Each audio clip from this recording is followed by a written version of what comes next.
Lieutenant Marcus "Tank" Rodriguez had seen enough combat in his 8 years as a Navy SEAL to know when someone was trying too hard to look ordinary.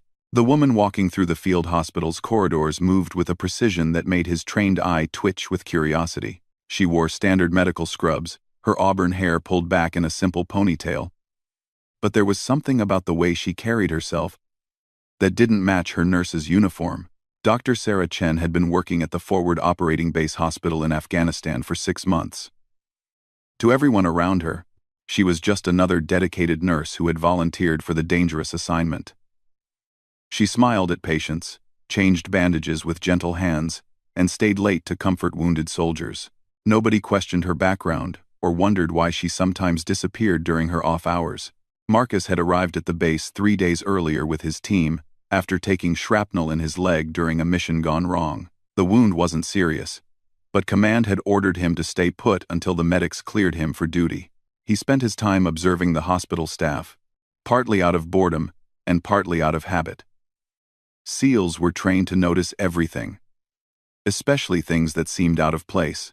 Sarah first caught his attention when she was helping a wounded Afghan interpreter who had been brought in after an IED attack. The man was delirious with pain and fear, speaking rapidly in Pashto about Taliban fighters who had tortured him. Most of the medical staff looked helpless as they tried to calm him down. Sarah, however, responded to him fluently in his native language, not just with basic medical phrases but with the kind of complex vocabulary that came from deep cultural understanding. When Marcus asked another nurse about Sarah's language skills, he was told she had studied abroad in college. It was a reasonable explanation, but something about it felt incomplete. College exchange programs didn't usually teach someone to speak with the regional accent Sarah had used, or to know the specific cultural references that had calmed the interpreter so effectively. The second thing that caught Marcus's attention was how Sarah moved through the hospital during emergencies.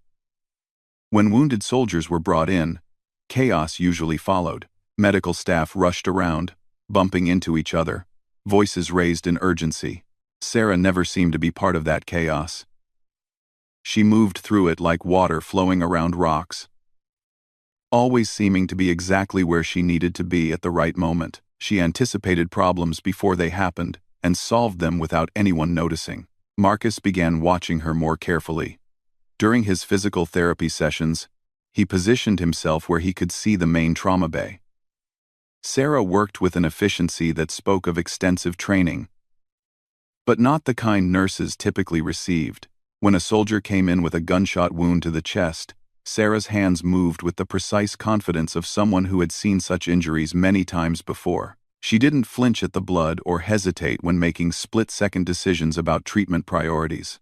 One evening, Marcus was sitting outside the hospital smoking a cigarette when he saw Sarah leaving through a side exit.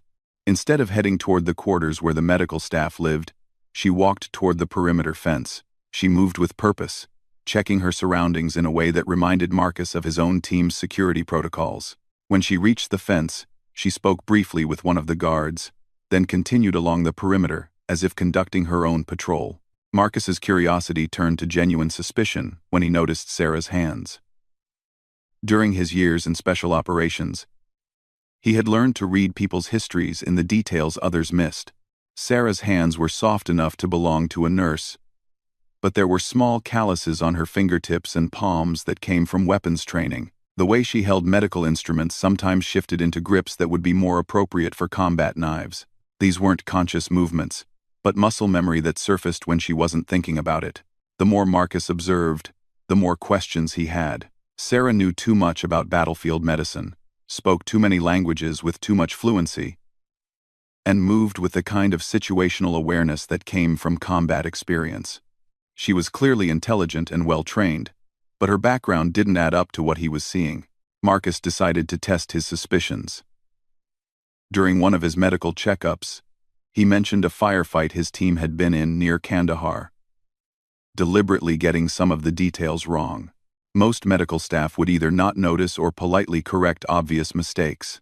Sarah, however, caught the errors immediately and corrected them with information that wouldn't have been available in official reports.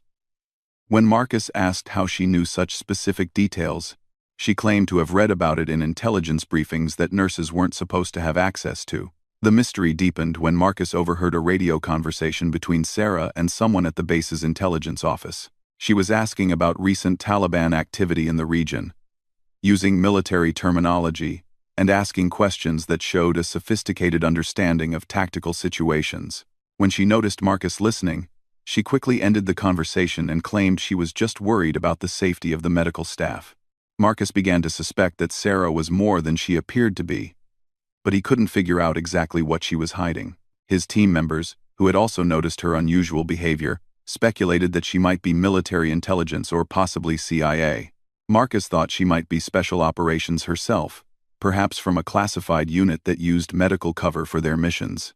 The truth was more complex than any of Marcus's theories. Sarah was indeed much more than a nurse, but her real identity was so classified that even most military personnel weren't aware of her unit's existence. She had been placed at the hospital as part of a deep cover operation to gather intelligence on enemy activities in the region. Her medical training was real, but it was secondary to her primary skills as an elite operative. Sarah had noticed Marcus watching her and was concerned that her cover might be compromised. She had read his file and knew his reputation as an observant and skilled SEAL. She began to modify her behavior, trying to appear more like a typical nurse, but it was difficult to suppress years of specialized training. She found herself constantly having to think about simple actions like how to walk, how to hold medical instruments, and how to respond to conversations. The tension between them grew as Marcus became more suspicious, and Sarah became more careful. Neither knew that their careful observation of each other was about to become irrelevant. Intelligence reports were showing increased enemy activity in the area, and the hospital was being targeted for an attack that would test both of their skills in ways they never expected. 3 weeks into Marcus's stay at the hospital, intercepted communications suggested that a large Taliban force was planning an assault on the base. The attack would be designed to capture or kill American medical personnel and destroy the facility that had been treating both coalition forces and local civilians. Sarah received word through her intelligence contacts that the attack was imminent, but she couldn't reveal her sources without exposing her cover. The base's security was adequate for normal operations, but not for the kind of coordinated assault that was being planned. The military command was taking the threat seriously but didn't fully understand its scope. Sarah knew that when the attack came, the hospital would be one of the primary targets, and the wounded soldiers inside would be completely vulnerable. As Marcus recovered from his injuries, he found himself drawn into conversations with Sarah that revealed more about both of their personalities. Despite his suspicions about her background, he was impressed by her dedication to the wounded soldiers and her genuine care for their welfare. Sarah, meanwhile, found herself respecting Marcus's professionalism and his obvious concern for his team members who were still in the field. Neither of them knew that within days, their carefully maintained facades would be stripped away in a battle that would reveal the true extent of Sarah's capabilities and forever change how Marcus understood the nature of modern warfare. The attack that was coming would force Sarah to abandon her cover and show skills that would shock everyone who thought they knew her, including a veteran SEAL who believed he had seen everything combat had to offer. The first mortar round hit the base perimeter at 0347 hours, sending shockwaves through the hospital building and jolting everyone awake. Marcus rolled out of his hospital bed, his SEAL training kicking in immediately despite his injured leg. The attack had begun with textbook precision, hitting communications equipment and guard towers simultaneously to create maximum confusion and disable the base's ability to call for reinforcements. Sarah was already moving before the second explosion echoed across the compound.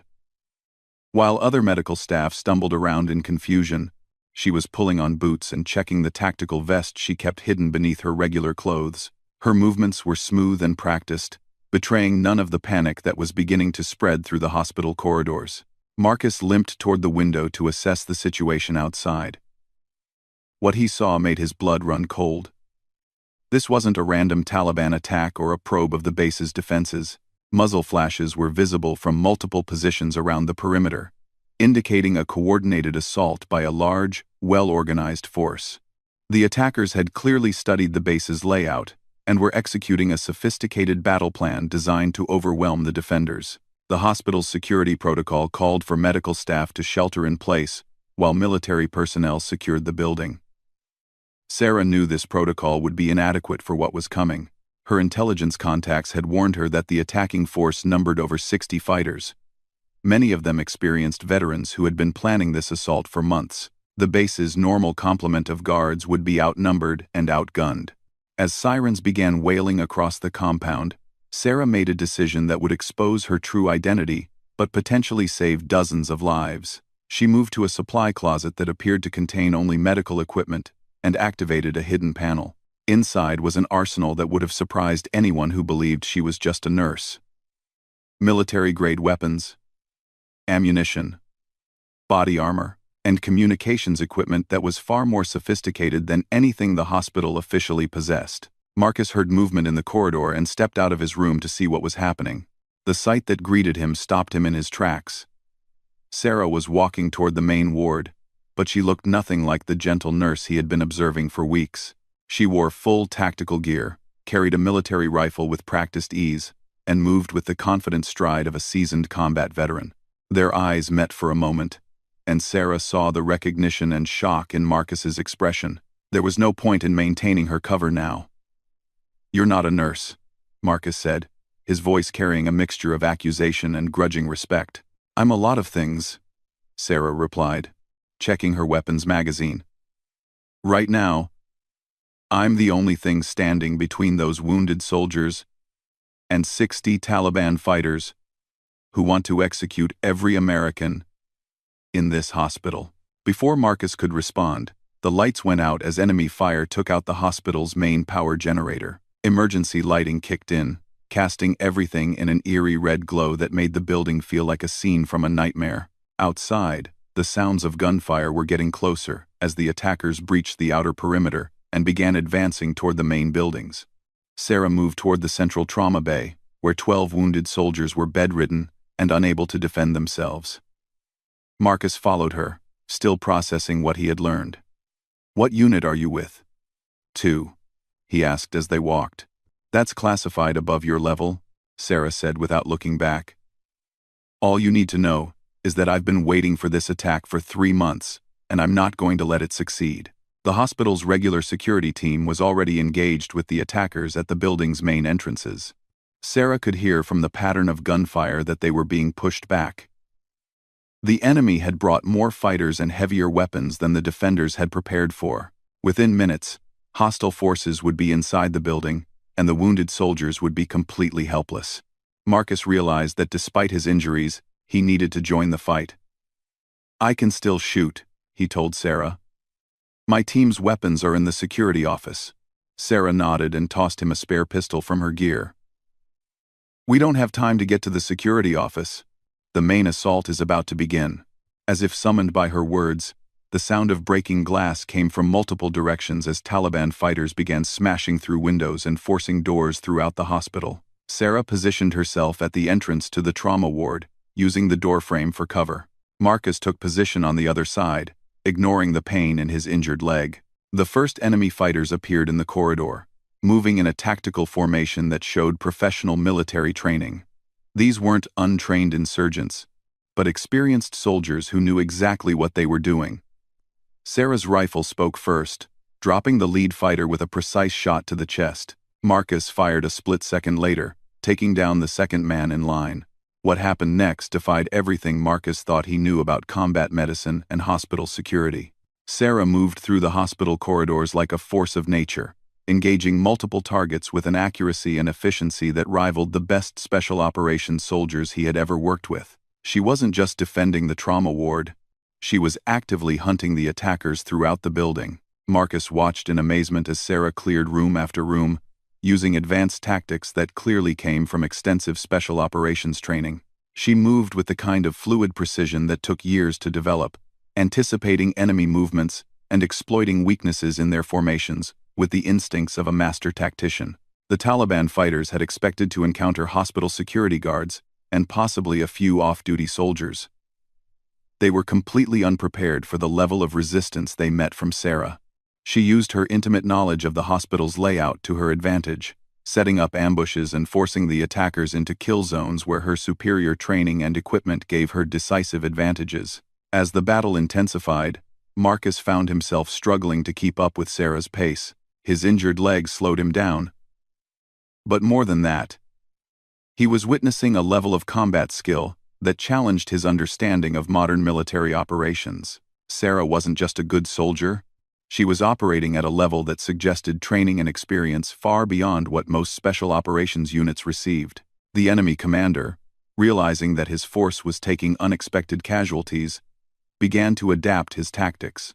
Instead of moving through the hospital in small groups, he consolidated his remaining fighters into a larger formation and launched a concentrated assault on the trauma ward where the wounded Americans were located. Sarah recognized the shift in enemy tactics and knew that the decisive moment of the battle was approaching. She had eliminated nearly 24 attackers, but the remaining force was still large enough to overwhelm the hospital's defenses if they managed to coordinate their assault effectively. She would need to use every skill she possessed to protect the wounded soldiers who couldn't protect themselves. Marcus saw the determination in Sarah's eyes and realized that she was preparing for something that would either save them all or get them both killed. The woman he had assumed was just a dedicated nurse was about to demonstrate capabilities that would redefine his understanding of what modern warfare looked like when conducted by the military's most elite operatives. The sound of approaching footsteps echoed through the corridors as the enemy's main force advanced toward their position. Sarah checked her ammunition, adjusted her position for maximum tactical advantage, and prepared to engage in the kind of close-quarters combat that would determine whether any of them would survive the next hour. Marcus gripped his pistol tighter and tried to ignore the pain in his leg as he prepared to support Sarah in what promised to be the most intense firefight of his career. He still didn't know exactly who she was or what unit she belonged to, but he was beginning to understand that he was about to witness something extraordinary. 23 Taliban fighters moved down the main corridor toward the trauma ward in a coordinated assault formation. They had learned from the devastating losses they had suffered earlier, and were now moving as a unified force, using covering fire and tactical communication to avoid the ambushes that had decimated their advance teams. Sarah watched their approach through a small mirror she had positioned at the corridor junction. She had eliminated 22 enemy fighters already, but the remaining force was still large enough to overwhelm her position if they managed to reach the trauma ward. The wounded soldiers behind her couldn't be moved, and there was nowhere to retreat. This would be her final stand. Marcus crouched beside her, his pistol ready but knowing that his limited ammunition wouldn't last long in a prolonged firefight. He had seen Sarah's skills throughout the battle, but what she was preparing to do seemed impossible, even for someone with her obvious training and experience. "How many rounds do you have left?" Marcus asked quietly. Sarah checked her weapon and spare magazines. "Enough," she said simply. Marcus noticed that she had switched to a different rifle, one that he hadn't seen her carry before. This weapon was more advanced than standard military issue, with modifications that suggested it was designed for precision shooting in confined spaces. The Taliban fighters were moving methodically, checking each room as they advanced. Their commander was using hand signals to coordinate their movement, and they were maintaining proper spacing to minimize casualties from defensive fire. These were experienced soldiers who had learned from the losses they had suffered earlier in the battle. Sarah activated a communication device that looked different from standard military equipment. She spoke briefly in a language Marcus didn't recognize, then listened to a response that seemed to satisfy her. When she finished the conversation, she turned to Marcus with an expression of grim determination. "When this starts, stay behind cover and don't move unless I tell you to," she said. "What you're about to see is classified at levels that don't officially exist." Before Marcus could ask what she meant, Sarah moved into action. What followed was the most extraordinary display of combat skills Marcus had ever witnessed. Sarah didn't just engage the approaching enemy force, she systematically destroyed them with a precision and efficiency that bordered on superhuman. She moved through the hospital corridors like a ghost, appearing at positions the Taliban fighters couldn't predict, and engaging them from angles they couldn't defend against. Her shots were impossibly accurate, each one finding its target despite the chaos and confusion of close-quarters combat. She seemed to anticipate the enemy's movements before they made them, positioning herself to exploit weaknesses in their formation that they didn't even know existed. Marcus watched through the doorway as Sarah eliminated fighter after fighter with methodical precision. She used the hospital's environment to her advantage, ricocheting shots off metal surfaces to hit targets around corners, using medical equipment as improvised weapons, and exploiting the building's layout in ways that turned every corridor into a death trap for the attackers. The Taliban commander, realizing that his force was being systematically destroyed by a single opponent, began shouting orders for his men to fall back and regroup. But Sarah didn't give them the opportunity to retreat. She pursued them through the hospital, cutting off their escape routes and forcing them into confrontations they couldn't win. What amazed Marcus most was not just Sarah's accuracy with weapons, but her tactical intelligence. She seemed to understand the enemy's battle plan better than they did, predicting their movements and countering their strategies before they could implement them. She fought like someone who had studied every aspect of small unit tactics and perfected them through years of real-world application. The battle reached its climax when Sarah cornered the last group of Taliban fighters in the hospital's main lobby.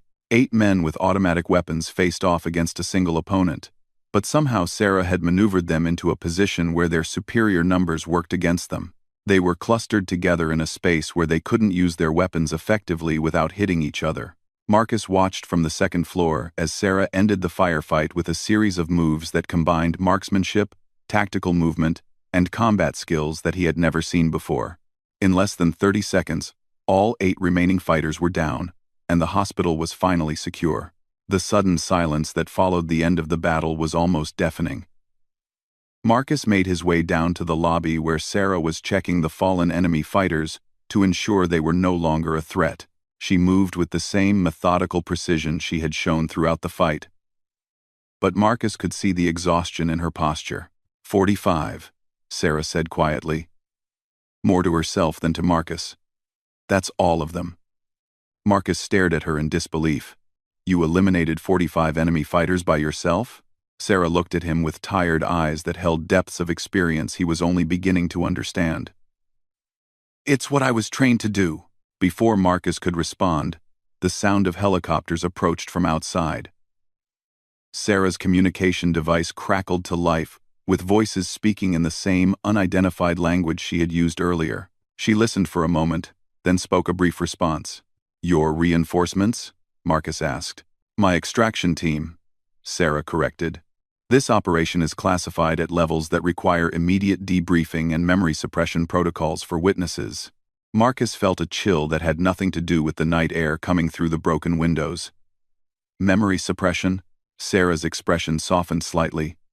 You're a SEAL. Your security clearance and service record will probably save you from the memory work, but you'll be required to sign documents that will make your previous security oaths look like grocery lists.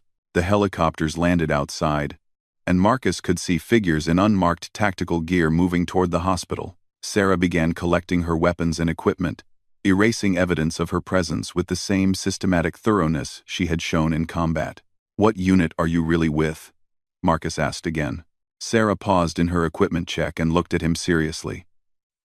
There are special operations units that operate so far outside normal military structure that they don't officially exist. When conventional special forces aren't enough, when the mission requirements exceed what even SEALs and Delta Force can accomplish, there are other options. The unmarked soldiers entered the hospital lobby, and Marcus saw that they carried equipment and wore gear he didn't recognize. Their unit patches were symbols he had never seen before, and they moved with the kind of professional competence that suggested training beyond anything in the conventional military. Sarah spoke with their team leader in that unidentified language, then turned back to Marcus. The official report will say that Taliban fighters attacked the hospital and were repelled by base security forces with assistance from off-duty military personnel. Your actions tonight will be recognized, but the details of what happened will be classified. Marcus watched as Sarah's team began processing the scene with equipment that seemed designed to eliminate traces of what had actually occurred. Will I see you again? Sarah considered the question for a moment. Probably not. My unit doesn't maintain normal military relationships, but if you ever hear stories about impossible missions accomplished by people who aren't supposed to exist, you'll know that some of those stories might be true. As the extraction team finished their work, Sarah approached Marcus one final time. You're a good soldier, she said. Your country is lucky to have people like you willing to serve in conventional forces. But sometimes, the threats we face require responses that go beyond conventional capabilities. Marcus watched as Sarah and her team disappeared into the night, leaving him with questions he knew would never be fully answered. The medical staff was already returning to the hospital, and base security forces were arriving to secure the area. The official investigation would begin soon, and Marcus knew that his account of the night's events would be carefully edited to remove any reference to Sarah's true capabilities. Over the following weeks, as Marcus recovered from his injuries and returned to his unit, he found himself thinking about what he had witnessed.